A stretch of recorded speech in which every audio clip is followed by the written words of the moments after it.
히브리서에서 나와 있지 않지만 학자들이 이제 히브리서의 배경이 뭐냐, 이제 성경을 연구하시는 분들은 이제 그런 부분들을 많이 고증을 가지고 연구를 하시는데, 일단 히브리서, 그러니까 히브리인들에게 쓴 편지다라는 건 확실하고요.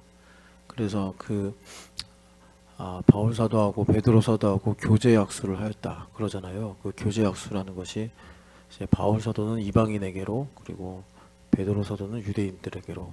뭐 지금이야 이제 유대인들이 기독교 안에서 차지하는 비중이 극히 소수지만 1세기 초반만 해도 이제 다수가 유대인이었고, 이제 막 기독교 교회 안으로 들어오기 시작한 사람들이 이방인이었는데, 그 이방인들이 들어오는 것도 참 그 대다수를 차지하는 유대 크리스찬들에게서 말이 많았단 말이에요. 뭐 할례를 받아야 되니 말아야 되니 뭐 그러면서 이제 그런 상황에서 이제 어떻게 보면 큰 지분을 차지하고 있는 유대 기독교인들을 베드로 사도가 대표성을 갖고 섬기고, 그리고 바울 사도가 이제 막 개척이 시작이 되는 그 이방인들, 뭐 로마인, 헬라인, 또 여기 성경에 보면 뭐 야만인, 뭐 수구디아인 이런 사람들 이제 전도한다고 했어요.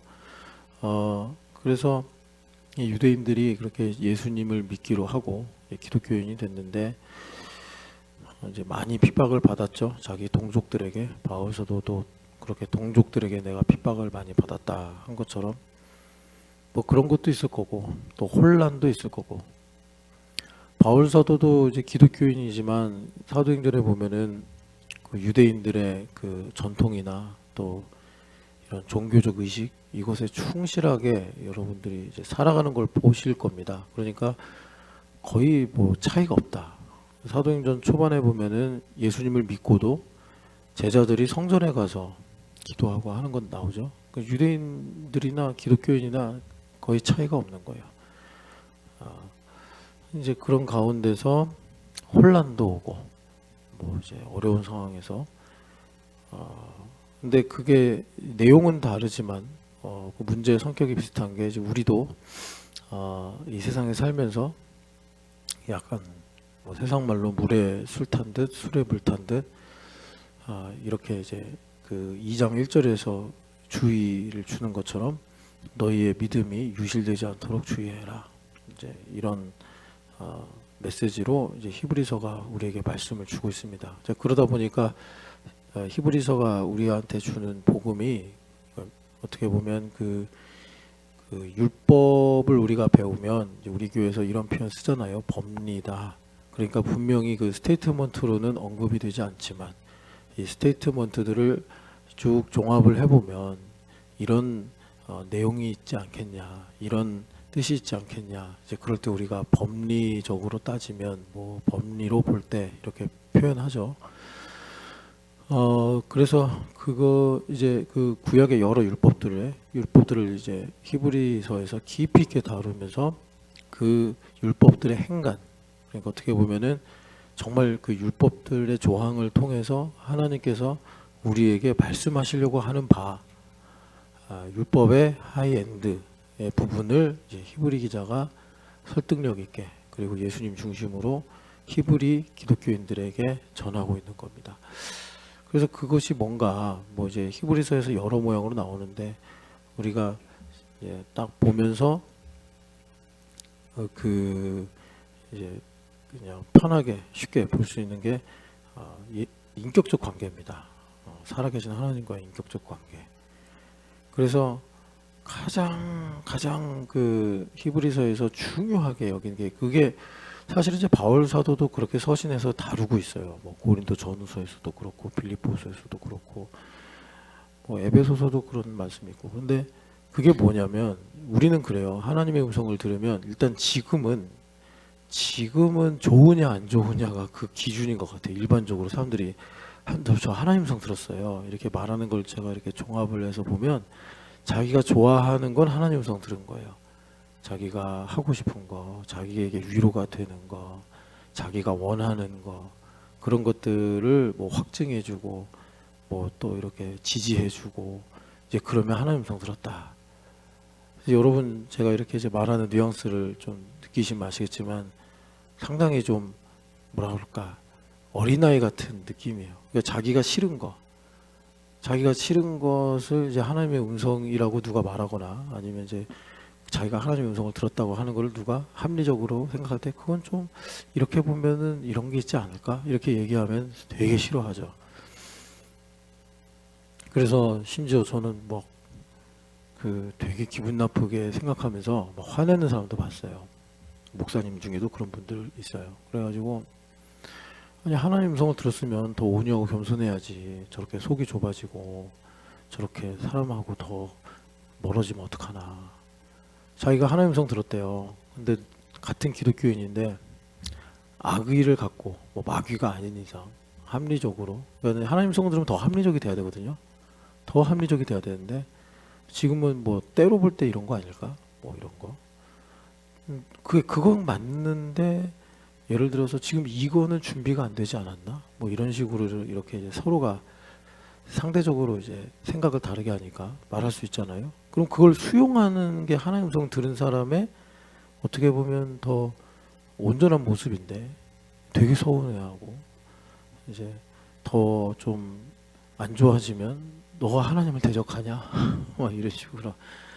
그래서 그 우리가 장로교잖아요. 장로교가 되게 그 이성적인 성격의 영성을 갖고 있는 그 교파거든요. 기독교 안에서. 그러니까 이제 그런 전통적 정체성을 가지고 있는 교단이 고신 쪽이에요. 고신 쪽. 근데 고신 쪽도 요즘에 보면은 다른 분들이 많더라고요. 약간 그 오순절 쪽 스타일의 그 저기 세계로교요 손현보 목사님 같은 분들은 사실 고신 스타일은 아니에요. 고신 스타일은 아닌데, 근데 이제 하여튼 그래요. 뭐 나쁘다는 얘기가 아니라 그렇게 좀 요즘에는 그런 교파 간의 경계선이 희미해졌다 이런 얘기를 하는 건데, 그런데 그 장로교가 좀 이성적인 성격이 강해서 이제 하나님 음성을 들었다는 거를 또 아예 하지 말자 이런 분들도 계세요. 왜냐면 자 여기 신집사님 허집사님 있는데 신집사님이 자기 하나님의 뜻을 받았대요. 오늘 기도하다가 뭐를 하나님 그렇게 말씀하셨대요 자기한테. 그리고 또 교회 생활 오래 하니까 배운 게 많아요. 그래가지고 설교 시간에 목사님 그렇게 말하지 않았냐. 그리고 또 지난번에 내가 성경 읽는데 하나님 그렇게 말씀하셨다. 또 뭐 하여튼 그런 거 한 세네 가지 이제 수집을 해요. 그래서 허집사님한테 하나님 뜻이다 이렇게 얘기해요. 그럼 이제 허집사님은 생각이 다를 수 있잖아요. 목사님 말씀하신 건 이런 뜻도 있는 거고 또 성경의 그 내용은 또 이렇게도 말씀을 볼 수 있는 거고 뭐 이렇게 얘기할 수 있잖아요. 그런데 이제 호불호로 하나님의 음성을 듣는 사람은 감히 하나님을 대적해? 이런 식으로 가버립니다. 그러면 여러분 허집사님은 뭐 이방인도 아니고 수구디아인도 아니고 바바라인도 아니고 열받죠. 이 집안에서 이제 종교 전쟁이 일어나는 겁니다. 이제 30년 그 신구 전쟁 아시죠? 그런 게 이제 나타나는 거예요. 그래서 여러분 결국은 그게 참 다루기가 힘든 문제인데 그게 인격의 문제거든요. 인격의 문제. 그거 어쩔 수 없어요. 그거는 그냥 솔직히 말해서 그거는 성령 하나님도 못해요. 왜냐하면 성령 하나님은 철저히 룰을 지키시거든요. 성령 하나님은. 그런데 그런 문제는 이제 뭐 사춘기 때는 그때에 맞게 이런 걸 해야 되고 20살 때는 그때에 맞게 이런 걸 해야 되고 30살 때는 그때에 맞게 이런 걸 해야 되고 그래서 40이 되면은 40의 나이 때 이런 말을 하는 거를 이제 부끄러운 말이구나 내 나이에는 40에는 이런 이치를 따라 사는 것이 맞구나 이거는 그냥 율법이잖아요. 뭐 다른 게 아니잖아요. 30살이 됐는데도 부모 원망하고 있고 이건 아니란 말이에요. 40살이 됐는데도 돈 관리 잘 못하고 이건 아니란 말이에요. 그러니까 이런 거는 그때 사실 그 계절이 바뀌듯 계단을 밟고 올라가듯 지나갔어야 되는 건데 때를 놓쳐버리면 사실요 여러분 그렇게 되면요 어려서는 매라도 맞죠. 거짓말하면 매라도 맞지. 이게 매도 없어요. 그거는 그냥 자기가 이제 수업료 내고 배우는 거밖에 없는데, 무서운 건 뭐냐면, 제가 요즘에 이제 마흔에 진입하는 우리 지체들한테 말하는데, 그러니까 그 마흔이 되면 위험한 게 뭐냐면 안 바뀌어요, 사람이. 그 불혹이라는 말도 있는데 그건 이제 좋으라고 한 말이고, 마흔이 되면은 죽을 때까지 그때 가지고 있는 성품이나 성질은 안 바뀌더라고, 웬만하면. 옛날에 그 저 신학교 다닐 때 아, 가끔씩 교수님 말고 특별 강사님들이 오셔가지고 좀 그 전문적인 신학 수업이 아니라 좀 전반적인 인생과 목회에 관한 수업을 하실 때가 있었어요. 근데 그분 중 그런 분 중에 한 분이 지금 여기 수업 끝나면 족구하는 애들 있지 그러는 거예요. 그러니까 웃어요.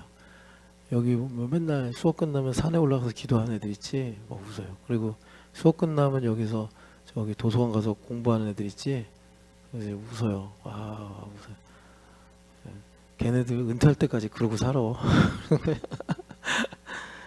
여기서 족구하는 애들은 평생 목회하면서 족구만 하러 다닌다는 거예요. 여기서 기도하는 애들은 참 기도밖에 모르고 책 읽는 거 좋아하던 애들은 그렇게 하나님 쓰시더라, 이렇게 말씀하시는 거죠. 그러면서 이제 그분이 하시는 말씀이 웬만하면 좀 변해라, 배울 줄 알고 고집 쓰지 말고 좀 사람이 이렇게 바뀔 수 있는 기회들을 좀 삼아라, 이런 말씀을 하신 건데, 그렇게 말씀하실 정도로 인간이 안 바뀐다는 거죠. 마흔이 넘어가면서 남의 소리 잘 안 들으려고 그러고 자기가 생각하는 건 그냥 더 견고하게 만들어가는 그런 느낌이란 말이에요. 여하튼 그래요. 근데 기독교인의 숙명은 뭡니까? 계속 거듭나는 거잖아요. 계속 변화의 가능성이 커져야 되고 유연해야 되고 겸손해야 되고 어린아이 같아야 되고. 그러니까 참 우리가 이 문제를 이제 가볍게 생각할 수 없는 거예요. 그래서 여러분 지금 이제 히브리서 얘기하다가 호불호로 하나님 성 들으면 안 됩니다. 제가 그 얘기 좀 길게 한 거예요. 내가 좋아하는 거 하나님의 음성. 그거는 진짜 만약에 이제 우리 교회가 제자도라 그런 걸 가르치고 훈련해야 된다. 견적 많이 나와요. 견적 많이 나. 그래서 특별히 이제 아들 키우는 어머니들, 그 아들들 그렇게 키우지 마세요.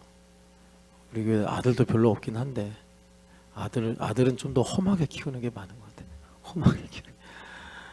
살아서 돌아와라, 이런 식으로. 그 다음에 좀 더 이제 그 호불호보다는 약간 이제 그 고체성이 좀 있는데, 이제 옳고 그름으로 보는 사람들인데, 그건 좀 무서워요. 옳고 그른 사람들은 정의의 이름으로 얘기하니까 항상 어디 가면 분란 일으키고 사람들 판단하고 이제 그런 문제들이 생겨요. 그래서 여기서 히브리서에서 그 정점이 이제 9장이거든요. 9장에서 살아계신 하나님을 우리가 이제 섬긴다. 어떻게 섬기느냐 봤더니 이제 성령 하나님께서 그리스도의 피로 우리 양심을 이제 깨끗하게 하사. 그래서 뭐로부터 깨끗하게 하시는 거냐? 그러니까 내가 주인 돼서 살던 삶에서 깨끗하게 하사. 그래가지고 우리가 이제 히브리 기독교인들한테 말씀하는 거예요.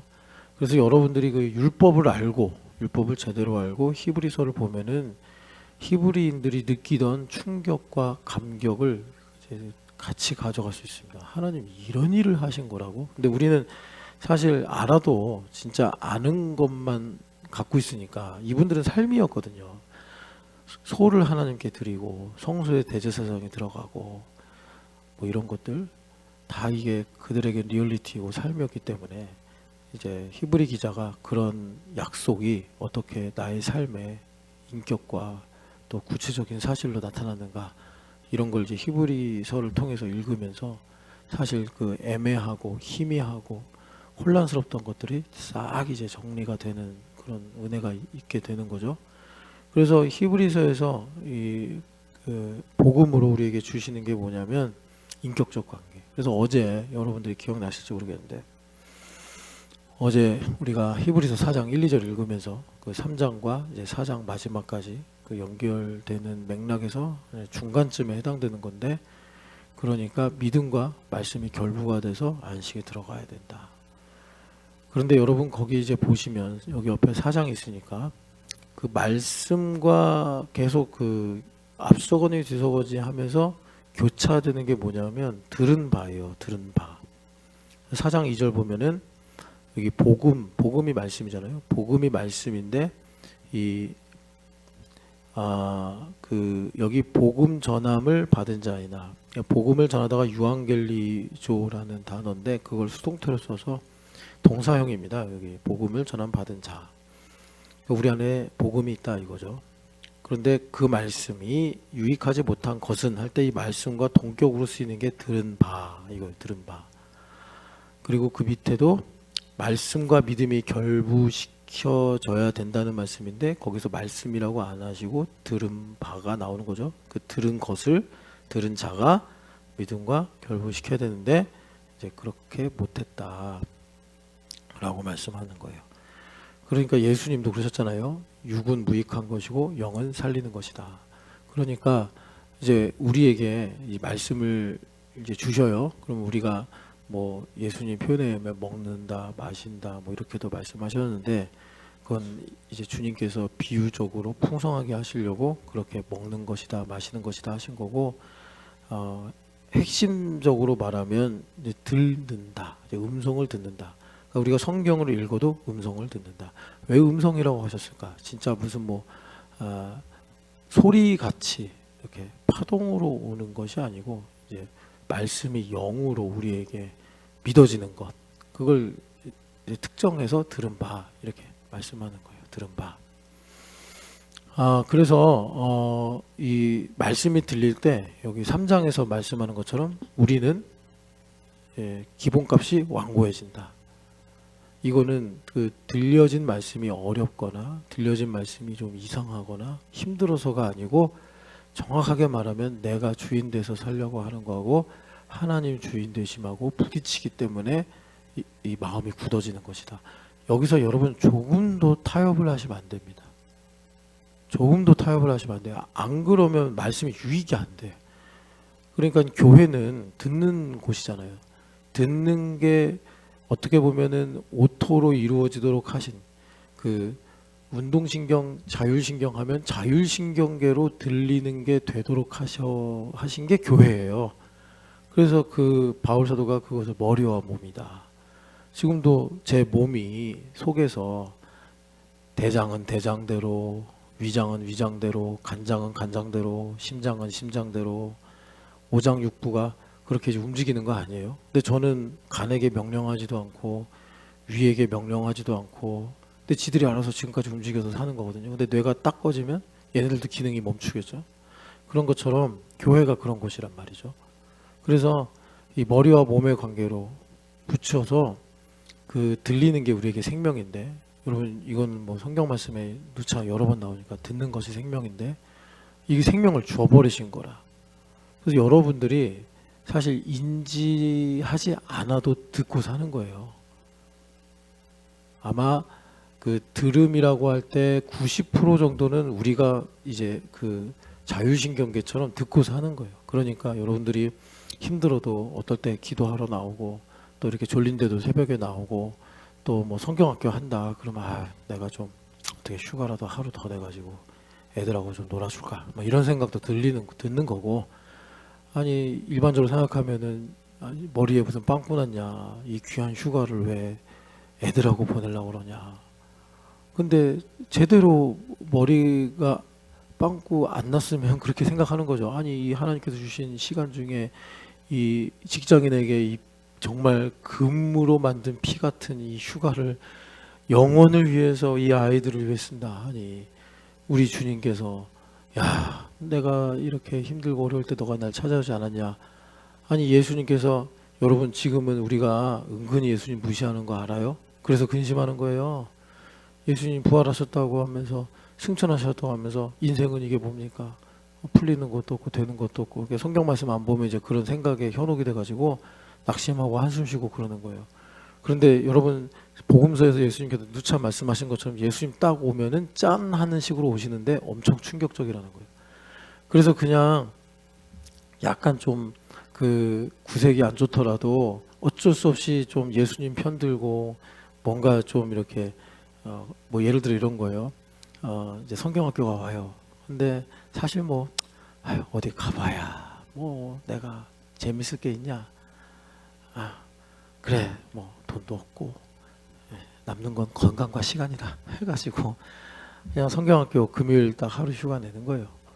아유, 그래가지고 그냥 애들하고 애들 찬양하는 거 듣고 뭐 다 도울 거 없어요. 그럼 설거지 좀 해주세요. 아, 설거지 하고 그리고 애들 간식 좀 뺏어 먹고 그러면서 이제 애들하고 노는 거예요. 이렇게. 아이, 그런데 예수님께서 완전히 하늘과 땅을 뒤집으시고 오셔가지고 내가 왕이고 임금이고 내가 승리자고, 아, 그러길 잘했네 진짜. 이 복음서가 그렇게 메시지를 전하고 있다니까요. 그러길 잘했네. 그때 내가 돈이 있고 내가 좋은 친구가 있고 내가 막 상황이 좋고 그래가지고 그때 휴가 다 모아서 여행 다니고 휴가 다 모아서 뭐 하고 싶은 거 하고 그랬었으면 지금 이 순간이 없는데, 예수님이 금의 환영을 하신 거예요. 그 있잖아요. 주인이 타국에 가서 왕위를 받으러 왔는데 일부는 그가 왕이 되기 싫어가지고 모략을 피우고 막 이랬대잖아요. 근데 그렇게 내가 이제 예수님 오셨는데 너 너무 충성스러웠어 이러시는 거예요. 근데 사실 민망한 게 내가 돈이 그때 있었으면 난 분명히 비행기를 탔거나 호텔 갔을 텐데 내가 상황이 좋았으면 뭐 대충 둘러대 가지고 아유 저 그날 휴가 못 내요 이러고 이제 8월 달에 휴가 다 붙여가지고 어디 갔을 텐데, 아니 그럴 저기가 없으니까 그냥 나는 어쩔 수 없이 그렇게 보낸 건데 이걸 예수님 조금 속아주시는 게 있는 거죠. 너 정말 충성스러웠어. 아, 이거 참 민망한데 기분 너무 좋은 거죠. 이게 복음서의 이게 뉘앙스예요, 여러분. 이걸 좀 캐치하셔야 돼요. 이렇게 상황이 달라진다니까요. 그래가지고 옛날에 그 여러분 40년도부터 45년도 1900 그때 많은 사람들이 친일파로 돌아섰잖아요. 지식인들. 뭐 대표적으로 조선의 천재라고 했던 이광수 씨도 돌아서고 여기 김환란 박사도 그렇게 하다가 돌아서고 윤치호 씨도 그렇게 돌아서고 다 당대에 똑똑하고 어쨌든 간에 그런 능력이 있었던 사람들이란 말이에요. 그 사람들이 잘 보니까 이게 통일이 아니라 해방이 안 되겠는 거라. 뭐 아시겠지만 우리나라 군함 하나 못 만들 때 일본은요 항공모함 4척을 기동을 하면서 태평양 전쟁을 한 나라예요. 그리고 그 제로센 전투기하고 여러분 미국이 하여튼간에 2차 세계대전에서 승리한 나라 아닙니까? 최상의 전투력인데 공중에서는 일단 제로센하고 붙어가지고 안 되는 거예요. 근데 제로센의 취약점이 가볍게 만들려고 하다 보니까 이제 고도가 높아지거나 압력이 세지면 견디지 못해서 그런 취약점이 있긴 한데 어쨌든 간에 그런 나라니 이 똑똑한 사람들이 이렇게 보면 해방이 되겠냐. 조선을 보면은 사분을 내가지고 조선시대 때나 일제시대 때나 독립운동 하는 거 현찮아 보이고 이제 일본의 군대를 보면 그러니까 합리적인 선택을 했는데 그게 맹점이 된 거죠. 하나님 하시는 일을 못 본 거죠. 45년도에 이렇게 될 줄 누가 알았겠어요. 여하튼 간에 그 비슷해요. 하나님 나라 오는 게. 예수님 다시 오시는 게 비슷해. 그러니까는 예수님은 끝까지 이거 해방될 가능성이 있지 않을까?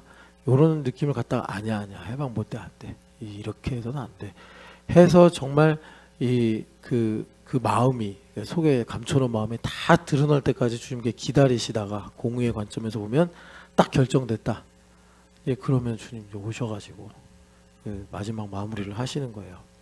여하튼간에 그래서 여기 히브리서에서 히브리 기독교인들에게 말씀하시는 게 하나님과의 인격적 관계인데 그걸 이제 음성이다라고 말씀하시고, 이 음성은 내가 좋아하는 거, 이제 요 교회가 좀 이렇게 이제 성도들을 위하는 건 좋은데 이게 위한다기보다 이제 많이 모으는 쪽으로 좀 이제 가다 보니까 이건 제가 좀 혹시라도 여러분 뭐라 그럴까 비판적으로는 보지 마세요. 하나님 그런 것까지도 사용하시니까. 그러다 보니까 이게 뭐라 그럴까 좋아하는 메뉴만 계속 주는 거예요. 짜장면 좋아하면 짜장면만 주고 칼국수 좋아하면 칼국수만 주고. 그러니까 너무 이제 편식을 심하게 해가지고 호불호로 하나님 성 듣는 이런 이제 크리스찬들이 생기는 거예요. 그게 되게 힘들어요. 나중에 하나님께서 그분을 좀 이렇게 새롭게 하시고 그리고 더 성장을 시키시려고 할 때 되게 그 당사자가 힘들어요. 왜냐하면 자기가 믿던 것들, 자기가 옳다고 생각했던 것들, 이런 것들을 다시 생각을 해봐야 되는데 마흔이 넘으면 웬만하면 쉽지 않아요. 니고데모 말이 저는 그 틀리긴 했으나 일리는 상당히 있다. 마흔이 넘어서 그거예요. 어머니 뱃속에 들어갔다 다시 나올 수 있겠습니까? 이 말이 마흔이 넘어서 사람 바뀌는 거 봤습니까? 예수님께 그렇게 질문하는 거예요. 아니 40년을 살아온 인간이 마흔이 넘어가지고 말씀 좀 배우고 기도 좀 한다고 바뀌겠습니까? 예수님. 그랬더니 예수님께서 넌 이스라엘 선생인데 왜 이런 걸 모르냐? 이렇게 질문하시면서 하나님은 능치 못할 일이 없으시지 않냐? 그랬는데 그렇다고 해서 우리가 여러분 이 땅에 살다가 뭐 다른 공간에 가서 존재하는 건 아니잖아요. 그러니까 수업료가 엄청 들어간다. 마흔 넘어서 바뀌려면. 그렇다고 이제 마흔 넘으신 분들이 너무 절망하실 필요는 없고, 그래서 교회란 어떤 곳이냐, 이 음성이 기본값으로 이렇게 생명으로 우리 가운데 있게 하신 곳이 교회다. 그래서 교회는 참 중요하고, 그래서 정말 제가 도시락 싸들고서 쫓아다니면서 여러분들에게 잔소리같이 하고 싶은 말이 뭐냐면, 정말 여러분들이 하나님 음성을 정말 들어야겠고, 그러면 교회를 통해서 들어야 된다. 그게 목자의 음성이다. 예수님은 여러분 그 오살리 순복음 기도원, 하여튼 그 금식 기도원 있잖아요. 거기도 훌륭하고 은혜가 많은 곳이고, 어떻게 보면은 70년대 80년대 한국 교회에서 동맥과 같은 역할을 한 그런 축복받은 기도원이나, 예수님은 기도원의 머리가 되신 분이 아니고 교회의 머리가 되신 분이다. 이거 꼭 기억하시고, 고우나 미우나 참 이런 말 하면 주님께 죄송한 건데, 교회를 사랑하시고, 여러분들이 교회가 참 야속해 보이고 섭섭해 보이고 믿음지 않게 보여도 이게 나사렛 예수구나 생각하셔야 돼. 오죽하면 여러분 뭐 복음서에 나와 있는 유대인들이 정말 우리보다 믿음이 없고 형편없어서 예수님 안 믿었겠어요? 다 믿겠는데 나사렛 때문에 못 믿겠다는 건 나사렛 때문에 그 이사야 선지자가 선언 예언한 걸 보면 그 뿌리에서 나온 연한 가지 같은 그 예수님을 못 믿겠는 거예요. 그냥 좀 포도나무 같든가 아니면 영 안 되면 그냥 무화과나무라도 되면은 좀 믿겠는데 그 예수님은 왜 그 연한 가지같이 뿌리에서 삐져나오셔가지고 왜 이렇게 나에게 속상하고 힘들게 하시나. 근데 그게 그런 게 아니라 실은 정말 그보다 못한 나를 구원하시기 위해서 스스로 겸손하게 오신 건데 그걸 몰라보고 이제 우리가 그렇게 사는 거죠. 여하튼 간에 음성 듣는 건 주님께서 그렇게 우리에게 이제 말씀하시더라. 그래서 여기 보면은 이제 3장 1절에 여러분 그 3장 1절이 되게 그 뭐랄까 압축된 성경 말씀입니다. 압축된 성경 말씀. 그래서 여기 보시면 일단 결론을 말씀을 드릴게요. 결론을 말씀드리면 예수님을 깊이 생각하라 이런 말씀하는데 좀 너무 단순하죠. 좀 더 논리적으로 좀 비유도 들면서 말씀하면 좋겠는데 아무래도 이제 히브리인이 히브리인에게 말하다 보니까 예수를 깊이 생각하라 이렇게 말씀해요. 예수를 깊이 생각하라. 그런데 여기서 또 흥미로운 게 보통 이제 바울 서신을 보면은 그리스도를 깊이 생각하라, 뭐 그리스도의 마음을 품어라, 뭐 이렇게 이제 그리스도를 많이 강조하잖아요. 그런데 여기서는 예수를 깊이 생각하라. 그러니까 이제 나사렛 예수님을 가리키는 것이고 예수님의 그 이제 육신 잃고 오신 인생을 이제 가리키는 거예요. 그래서 여러분들이 여기 2장도 그렇지만 나중에 5장에서 보면은 예수님의 인생을 아주 그 분명하게 조명을 하고 있는데 예수를 깊이 생각하라. 그러니까 이런 거죠. 예수님께서 육신을 입고 이 땅에서 사신 것은 이제 우리는 2000년 후에 믿다 보니까 당연하고 성스럽고 그렇게 느끼길지 모르나 사실 그것을 당대에 실제로 현재의 관점에서 직면한 사람들은 그것이 매우 불편하고 초라하고 이제 자기들이 수백 년 동안 대망하고 기다렸던 메시아라는데 그래서 사실 양심상 보면은 그분이 하시는 일이나 그분이 하시는 설교를 보면 맞는 것 같은데 그런 거예요. 그러니까 요한복음에 보면은 예수님도 내가 한 말로 믿지 못하겠으면 내가 행하는 걸 보고서라도 믿어라. 너희들이 양심에 소리 지르지 않냐. 대표적인 것이 그 요한복음 9장에서 소경을 고치셨는데, 소경 많이 고치셨잖아요, 예수님께서. 그런데 거기서 특별한 거는 나면서부터 소경인 사람. 그래서 거기 이제 사람들이 수군거리는 거 보면, 내가 지금까지 살면서 나면서부터, 성경에도 나면서부터 소경된 자를 고쳤다는 말을 들은 적이 없다.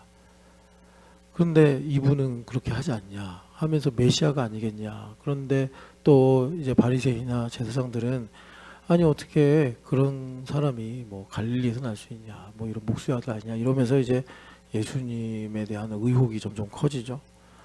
그리고 바리새인과 제사장들이 수하를 보내요. 예수님 흠잡으려고 스파이 같은 사람들 보내.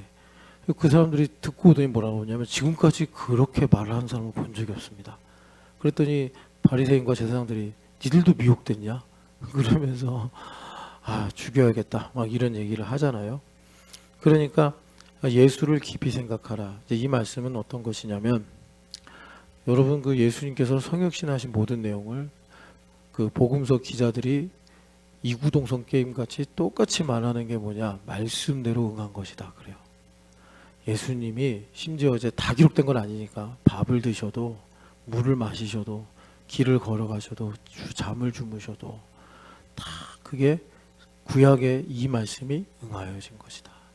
그래서 그 대표적인 말씀으로 어제도 잠깐 인용했던 시편 40편에 나에 관한 기록이 두루마리에 있나이다. 이렇게 하신 말씀을 그 예수님께서 인용하셨단 말이에요. 그러니까 예수님께서 그 말씀하신 게 이러잖아요. 나는 자의가 없다. 다 아버지께서 보내주시고 보여주신 대로 행하고 사는 거다. 그래서 그 예수님께서 그렇게 하신 것은 사람들이 볼 때 자기들이 기대했던 대로 성스럽거나 신비롭거나 뭐 아름답거나 놀랍거나 그런 것이 아닌데, 놀라운 것이 뭐였냐면 그 모든 일거수일투족이 말씀이 응하여서서 된 것이다. 심지어 예수님께서 그러시잖아요. 베드로가 막 화내니까 너가 이렇게 화내면 말씀에서 이렇게 되리라고 하신 말씀이 어떻게 이루어지겠냐. 주님께서 마지막에 그렇게 얘기하시잖아요. 내가 12군단이나 되는 영을 불러올 줄 모르겠냐 베드로야. 근데 내가 왜 이렇게 죄인이 된 것처럼 끌려가겠느냐. 말씀을 이루어지게 하려고 하는 거 아니겠냐. 이렇게 가르치신단 말이에요, 주님께서. 그러니까 여러분 여기서 이제 중요한 게 이걸 넘어가셔야 돼. 뭘 넘어가야 되냐면 그 예수님을 믿으실 수 있겠죠. 예수님께서 그렇게 사람들한테 무시당하고 또 천대당했던 그게 이제 하나가 나사렛 예수라는 건데, 그것 또한 내 죄를 하는 그 연한 가지라는 그 자음을 따서 마태복음 2장에 보면 그 요셉 아버지가 아이고 난 유대 땅에 못 삽니다. 그 대헤롯이 죽고 이제 아리스토불이 저기 왕이 돼가지고 버티고 있는데 저도 죽이면 어떡합니까? 그러니까 참 근데 그게 가만히 생각해 보면 되게 겁쟁이잖아요, 요셉이. 아니 뭐 지금처럼 CCTV가 있는 것도 아니고 뭐 헤롯이 그렇게 또 예수님 이름 적어놓고 나타나게만 해봐라 그렇게 추적하는 것도 아닌데 무서운 거죠. 너무 그냥 사람이 다 장단이 있는 것 같아. 그러니까 하나님께서 그래 그럼 나사렛으로 가라. 거기는 그 형 헤롯이 아니라 여우 헤롯 안티파스가 다스리는 데니까 글로 가라. 그래서 그 간 것도요, 가보나움이나 이런 뭐 게네사렛 이렇게 좀 사람이 많은 이런 좀 살기 좋은 그런 도심이 아니고 저기 시골, 사람도 잘 안 사는 시골, 부산 옆에 영도 같은데 예수님 가신 거예요. 그래서 우리 영도 출신 우리 신영길 시사님처럼 나사렛 출신 예수님 이렇게 되신 거예요. 근데 그게 다 말씀이 응하여 주신 것이다. 제가 왜 신집사님 얘기했냐, 신집사님 영도 가서 산 것도 다 말씀이 응하여 주신 거예요. 그런데 우리가 내일로 오면 유대인들도 사실 나사렛 예수를 믿기 힘든 게 이방인들은 믿기 쉬웠는데, 예수님 나사렛에서 오셨어? 나사렛 가고 싶어. 이방인들은 그런다고요. 지금도 가면 나사렛 이제 관광지가 돼가지고 거기 먹고 살아야 되니까 불쌍해요. 나사렛 주민들 다 고대 복장하고 다녀요. 그래가지고 막 우리 사진 찍자 그러면 이렇게 웃으면서 사진 찍고 되게 힘들 텐데. 네, 어떡하겠어요. 나사렛 예수님 때문에. 그 기독교인들 아니에요, 그 사람들. 예, 근데 그렇게 입고 다니는 거예요. 먹고 살아야 되니까. 여러분들 가끔 이제 뭐 저기 뭐 파푸아뉴기니 뭐 하와이 이런 데 원주민 복장한 사람들 다 자동차 타고 다니고 잘 사는 거 알죠? 근데 그런 공원에 와서 이렇게 막 불 피우고 앉아 있고 막 계속 그 사람들 원래 우리랑 똑같은 사람들인데 그때만 옷 그렇게 입고서 이제 말도 이상하게 하고 막 그러고 있는 거잖아요. 그러니까 그래서 그 유대인들은 나사렛 예수님 스트레스 받는데 이방인들 나사렛 예수님 나사렛 가보고 싶어. 그 거룩한 도시 가보고 싶어. 막 이런단 말이에요.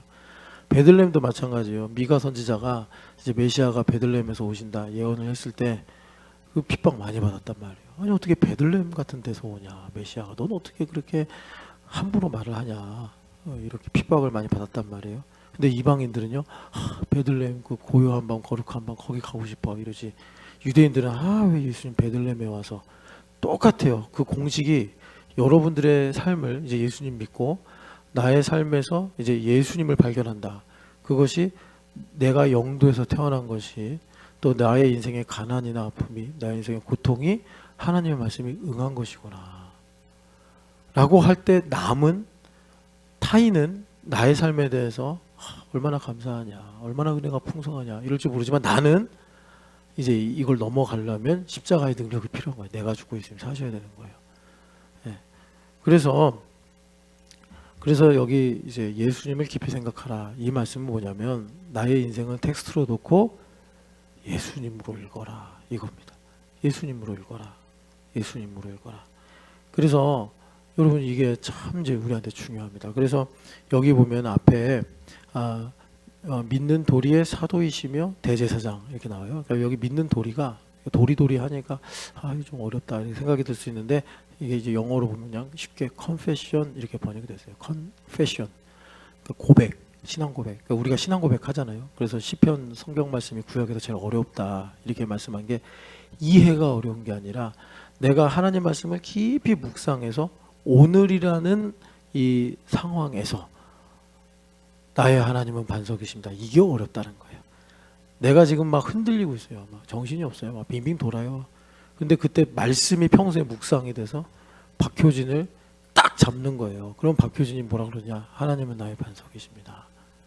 시편 18편의 말씀처럼 그게 어려운 거예요. 반석인 거 누가 몰라? 그런데 찬송도 나의 반석이신 하나님 찬양할 수 있다고. 근데 내가 막 빙빙 돌아요. 어디가 동쪽이고 어디가 남쪽인지 모르겠어요. 그냥 막 정신이 없어요. 그런데 그때 평소에 기도하고 말씀 읽는 바가 있어서 그때 효진 집사님을 딱 말씀이 붙잡아요. 그러면 여호와는 나의 반석이시니 내가 구원이 저에게서 남이라 내가 요동치 아니하리라. 그게 힘들다는 거예요. 시편이 그거 뭐 써가지고 저기 액자에다 걸어놓는 거 누가 못하겠어요. 그러니까 시편이 그렇게 어려운 성경인데 이제 성령 하나님 우리 안에 오셔서 여러분 잘 아시겠지만 에베소서 골로새서 기독론과 교회론의 그 두 정상인데 거기 보면 똑같은 말씀이 시와 참여와 신령한 노래로 서로 화답하고 그리고 이런 거예요. 박효진 집사님 공동체에서 박효진 집사님이 하나님 나의 반석이십니다. 그럼 효진 집사님 공동체에서 다른 사람이 하나님은 나의 산성이십니다. 이렇게 서로 화답하고 사는 거예요. 왜 하나님께서 당신의 요새세요? 했더니 이런저런 일이 있었는데 예수님을 깊이 생각하니까 주님께서 나에게 원수의 화전을 소멸시켜 주시고 이렇게 하면서 이제 서로 그런 은혜를 누리고 사는 거죠. 자, 그런 신앙 고백의 사도이시며 이거예요. 그러니까 예수님 어떤 분이요? 사도라는 이름 자체가 이제 보냄을 받았다는 건데 예수님을 믿으면 그 예수님께서 내 안에 살아계셔서 그 모든 신앙 고백, 여러분 신앙 고백이 한두 개겠습니까? 하나님은 나의 햇살이십니다. 하나님은 이 여름날 선선한 나에게 그늘이 되십니다. 얼마든지 우리가 세상에 살면서 하나님은 내 인생의 별이십니다. 많잖아요. 그 하나님 만드신 바로 다 그것이 하나님의 신성과 능력을 반영하고 있으니까. 근데 그런 것들을 나에게 이제 리얼리티로 신앙 고백을 해야 그 위에서 하나님께서 내 교회를 세우리라. 그러니까 하나님 나라가 임하겠다 하셨는데 그 신앙 고백을 이루게 하시는 분이 예수님이에요. 예수님. 그래서 내가 예수님을 인격적으로 믿고 살면은 불구덩이에 들어가면 불구덩이에 들어간 대로 신앙 고백하게 하시고, 내가 물에 잠기면 물에 잠긴 대로 또 신앙 고백하시게 하시고, 가난하면 가난한 대로 신앙 고백하게 하시고, 그렇게 주님께서 우리에게 신앙 고백을 주시는 분이요. 그리고 여기 대제사장은 여러분들이 쭉 읽어보시면 알겠지만, 내가 이제 성전세고, 그래서 내가 이제 성전으로 하나님의 통치가 나의 삶에 임하도록, 그러니까 성전을 움직이시는 분이죠. 핸들링 하시는 분, 성전이 움직이도록 모든 일을 하시는 분이 이제 예수님 대제사장이신데, 그래서 이 말씀이 여러분 그 히브리서에서 중요한 하나의 구도인데, 그 히브리서 12장 2절 보면 믿음의 경주 얘기하면서 뭐라 그러죠? 믿음의 주요 온전케 하시는 그 말씀 나오죠. 이게 의역을 한 거고, 직역을 하면은 믿음의 시작이요 마침이심이에요. 그래서 여러분 히브리서 6장에 보면 우리가 지난주에 많이 들었던 그리스도의 도의 초보 있죠. 프린스플이라고 했잖아요. 프린스플은 어떻게 보면 시작이죠. 똑같아요, 원어로 보면. 그래서 예수님께서 그 시작이 되심과 동시에 완전한 대로 나아가라, 마침이에요. 그게 그냥 직역을 하면. 그러니까 우리의 인생의 계시록의 말씀처럼 시작이요 마침, 처음과 나중, 알파 오메가 예수님 되시는 거예요. 그러니까 내 인생은 예수님으로 프롤로그 시작해가지고 에필로그로 예수님이 끝나는 거예요. 그래서 이 말씀이 그 내용이에요. 믿음의 도리의 사도이시며 대제사장이신, 내가 하나의 책이라면, 하나님의 이야기 책이라면 나의 인생의 프롤로그가 예수님이시오, 에필로그도 예수님이시다. 그래가지고 그 예수님을 깊이 생각할 때 나의 인생에 하나님의, 여기서 중요한 게 지금 이제 시간이 다가서 하늘의 부르심이죠. 이 하늘의 부르심이 또 의미가 있거든요. 부르심 하면 여러분 앞으로 우리 교회 다니시니까, 신촌여교 다니시니까 구원의 황금사슬 이렇게 기억하시면 됩니다. 구원의 황금사슬. 로마서 8장 29, 30절인데, 이 미리 아신 바, 예정하신 바 그 사람을 부르시고, 부르신 바 의롭다 하시고, 의롭다 하신 바 영화롭게 하셨다. 이게 다 하나로 우리한테 하나님께서 주신 구원의 실체예요. 그걸 믿고 가는 거예요. 그걸 믿고 나의 인생의 현실의 문제들을 우리가 접해야 되는데, 왜 그래야 되느냐? 그래야지, 여기서 중요한 거예요. 우린 이 싸움을 해야 되는데 뭐냐? 우리가 해야 하는 싸움이 뭐냐면, 내가 오늘의 삶을 사는데 내가 뽕잎을 먹고 누에가 실을 뽑잖아요. 그것처럼 이 땅의 삶에서 하늘의 삶을 살아야 돼. 우리가 뽕잎을 먹으면서 하늘의 삶을 살아야 돼. 그러니까 그걸 뭐라고 그러냐?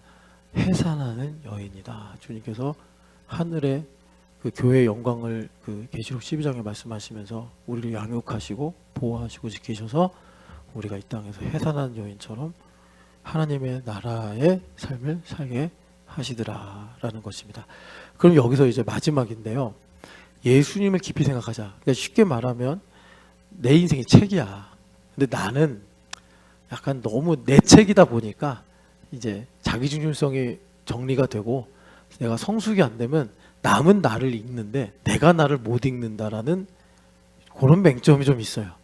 남은 나를 좀 읽는데, 그런데 이제 내가 예수님 모시고 살면은 이제 나만큼 또 나를 잘 읽을 수 있는 존재는 없죠. 근데 중요한 게 뭐냐면, 여기서 요즘 애들 데리고 이제 부모님들 고민하는 것처럼 하도 애들이 이제 영상에 노출되다 보니까 책을 읽을 줄을 아나 이해를 못한다. 이게 우리한테도 똑같아. 인생을 읽을 때도 내가 어떻게 살아온지 기억은 다 있어요. 그런데 하나님의 뜻을 내가 이제 파악을 못하는 거예요. 문해력이 떨어지는 것처럼. 그래서 이제 조금 비유적으로 말하자면, 그래서 인문적 소양이 필요한 거예요. 인문적 소양, 인문학적 소양이 필요한 거예요. 그럼 인문학이 뭐냐? 인문학이 여러분 영어서든 찾아보면 아시겠지만 휴머니스트 아니겠습니까? 근데 이게 참 어려운 게, 휴머니즘의 반대가, 이걸 이제 사람이 이름 지어서 그래요. 사람이. 그러니까는 그 세상의 역사를 하나님 주관하시지만, 사람들은 또 돈 많고 힘 있고 성공한 사람들이 이제 다 이름 짓고 만들어가는 것처럼 보이잖아요. 그러니까 휴머니즘이라고 그걸 가리킨 게 르네상스 사람들이거든요. 근데 르네상스가 무슨 뜻이냐면 재탄생이잖아요. 재탄생. 그게 무슨 말이에요? 죽었다는 거 아니겠습니까? 그러니까 되게 미묘하게 다른 게, 우리가 중생을 리제너레이션이라고 그래요. 근데 리제너레이션이라고 안 해요. 인본적으로 가득 찼기 때문에 르네상스라고 하는 거예요. 어제도 신집사님하고 제도하면서 신집사님이 뭐 체제에 대해서 많이 생각해봤다. 그래서 뭐 선생님한테 강의를 뭐 선생님 강의를 생각하면서 내가 무슨 선생님 강의를 들었어요? 그랬더니 아 자크헬러 선생님 이렇게 얘기하시더라고요. 아 그분 강의 좋으시죠? 그래서 이제 열심히 읽고 생각을 하셨나 봐요. 그러면서 자기가 왜 이렇게 사업을 생각하면서 힘들어했었나, 이게 뭐 이제 체제와 연결돼서 한번 생각해봤다 이렇게 말씀하시는데, 우리가 학교에서 얼마나 르네상스 열심히 공부했어요. 주관식 답 맞추려고 르네상스. 우리의 그 뼛속에 완전히 새겨지기 만큼 암송하듯이 새겨졌잖아요. 근데 그 르네상스가 미묘하게 리제너레이션하고 비슷한데 다른 말이에요. 상당히 인본적인 얘기예요. 그러니까 우리도 모르게 그 세뇌가 돼서 르네상스식의 세계관, 인간의 힘으로 인간의 아름다움을 위해서 하나님 배제하고 르네상스적으로 생각하고 느끼고 이러고 사는 거예요. 우리는 리제너레이션의 삶인데 이게 다른 거예요. 그러니까 여러분 양심적인 사람은 알아요. 중세가 암흑 시대가 아닌데, 하도 그 이제 종교개혁자들도 그런 맹점이 있지만 르네상스를 추앙하고 막 이렇게 높이려고 하다 보니까 이제 중세를 완전히 실패하고 완전히 망한 것처럼 이렇게 해가지고 죽은 것처럼 1000년 동안 죽었던 뭐 이렇게 이제 말을 하는 거죠.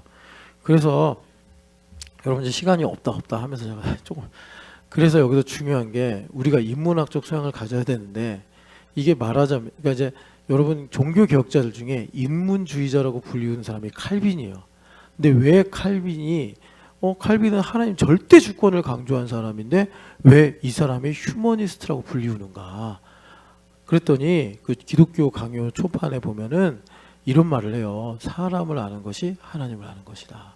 그 한 줄, 그 메시지 때문에 칼빈이 인문주의자라는 말을 듣는 거고 평가를 받는 거고, 그 칼빈의 라인에 있는 사람들이 우리예요.